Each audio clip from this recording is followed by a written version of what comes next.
Imagine standing in the stone courtyard of Penuganda, an 11th century Indian city, looking at 103 massive fire pits burning all at once. On the edge of these flames stands a young merchant princess named Vasavi, flanked by the leaders of 102 highly prosperous, influential trading clans. In moments, they will all step directly into the fire. To understand how a thriving city reached this terrifying precipice, we have to look backward at a single political catalyst, King Vishnuvardhana. He was a powerful Chalukya monarch who visited the city, saw Vasavi, and immediately demanded her hand in marriage. That singular royal demand set off a chain reaction that pushed an entire economic hub to the absolute brink of mass suicide. The power dynamic here is absolute. King Vishnuvardhana is older, already married, and belongs to an entirely different caste. In the Chalukya Empire, his word is absolute law, and he expects immediate compliance. Vasavi does the unthinkable. She refuses.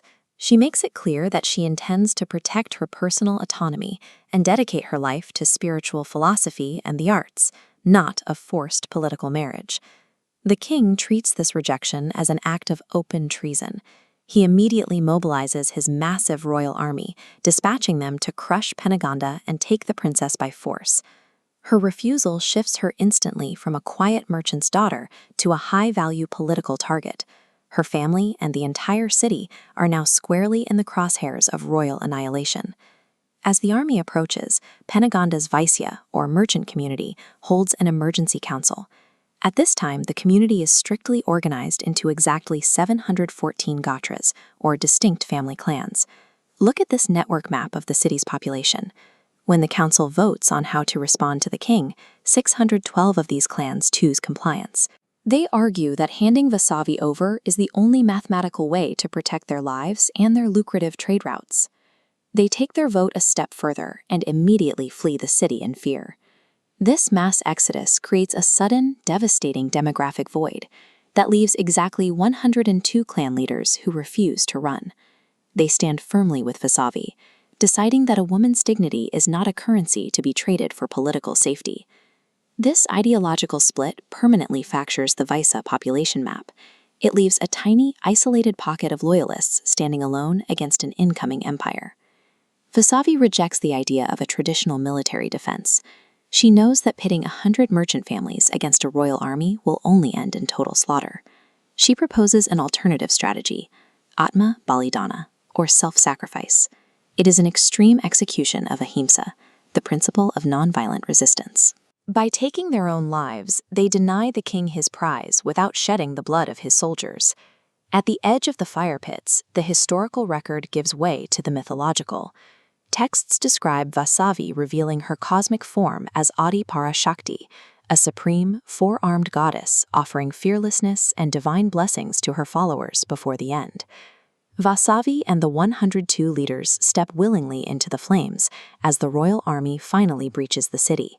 When King Vishnuvardhana sees the smoldering aftermath of his demand, the sheer psychological shock of his spiritual crime kills him on the spot.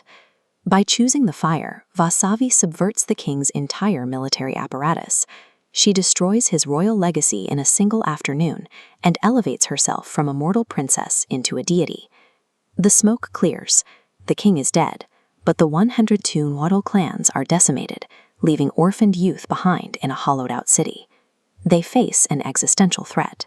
How does this tiny remnant survive, reproduce, and preserve their wealth when they absolutely refuse to intermarry with the 612 clans who abandoned them? This family tree illustrates Vasavi's solution, Menerikam, or cross-cousin marriage. A young man marries his father-sister's daughter, looping the lineage back into itself. This closed-loop system kept their wealth circulating internally, building robust joint families and strictly preserving the 102 loyal bloodlines. Menerikam served as a highly effective, mathematical survival strategy designed to pull a decimated community back from the edge of demographic collapse. Over the centuries, Vasavi transitioned into a unifying pan-sect deity.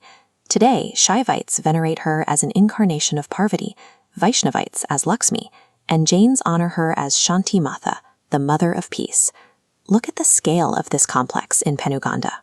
This sprawling pilgrimage center was actually built by Vasavi's surviving brother, working alongside Raja Narendra, the repentant son of the very king who caused the horrific tragedy in the first place. Inside the main sanctum, Vasavi is enshrined permanently alongside 101 lingams, one specific marker for every clan leader who stood with her at the fire. Today, these temples operate as active centers of worship. They stand as enduring architectural monuments to a woman's absolute right to consent and the unbreakable resilience of the community that burned rather than surrendered.